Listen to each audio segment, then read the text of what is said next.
Salut tout le monde, dans cette vidéo on va se demander quoi de neuf dans l'iPhone 8.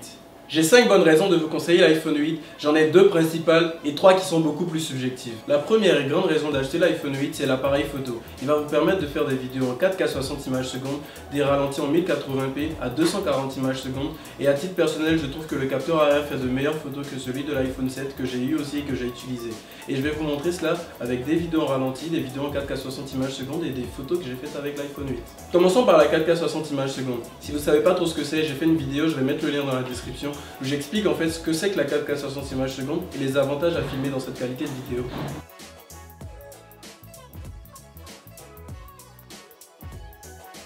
Passons ensuite au ralenti en 1080p 240 images secondes. Je vais pas faire d'explication, je vous laisse regarder.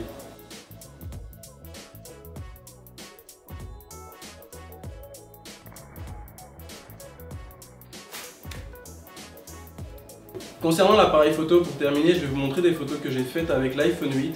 En comparaison avec l'iPhone 7, on ne trouve pas énormément de différence. À mon avis, je trouve que c'est beaucoup plus joli, je trouve que les images ont une meilleure qualité.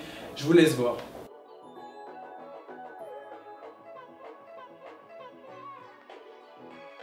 Hormis l'appareil photo qui affiche d'excellentes performances, le processeur A11 Bionic qui se trouve dans l'iPhone 8 est surpuissant. Il est meilleur que le Snapdragon 835, c'est le processeur qui se trouve dans les meilleurs smartphones Android, donc le S8, le Note 8 et le Google Pixel 2. Il y a des avantages à avoir un tel processeur dans un iPhone. Le premier, c'est la fluidité. Toutes les applications s'ouvrent très rapidement, j'ouvre Snapchat en 2.2, c'est vraiment très fluide et c'est agréable. Le second avantage concerne l'obsolescence. Quand vous avez un téléphone aussi puissant, je pense dans 2 ans, dans 3 ans, il sera toujours compétitif vu que Apple fait des mises à jour régulièrement. Vous n'aurez pas besoin de changer de téléphone parce qu'il va se retrouver à être lent. Donc, ce sont les 2 gros avantages à prendre d'un iPhone 8, l'appareil photo et le processeur. Passons aux 3 autres raisons que je trouve un peu subjectives parce que ça va varier d'utilisateur en utilisateur, surtout si vous venez d'un iPhone 6 ou d'un iPhone 6S.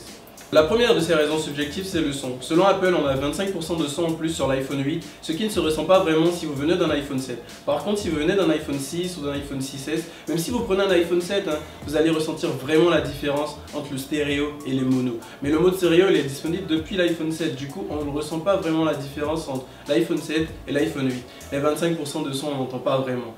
Ça va dépendre de l'oreille de chacun. C'est pour ça que je disais que c'était subjectif dès le début. La deuxième de ces raisons, c'est True Tone. Alors, qu'est-ce que c'est que True Tone? True Tone, c'est un système qui va permettre à l'écran de changer de couleur en fait.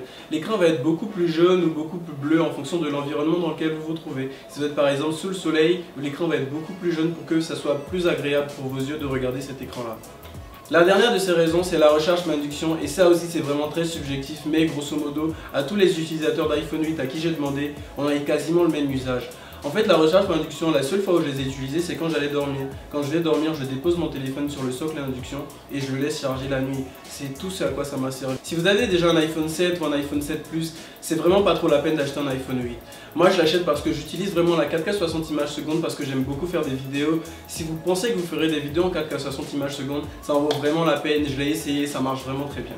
Si vous avez un iPhone 6 ou un iPhone 6S et que vous avez le budget pour, vous pouvez prendre un iPhone 8 si les raisons que j'ai citées vous intéressent. Sinon, prenez un iPhone 7, ça vous ira autant.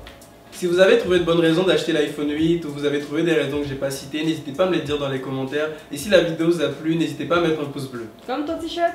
Ça, c'est une blague pourrie.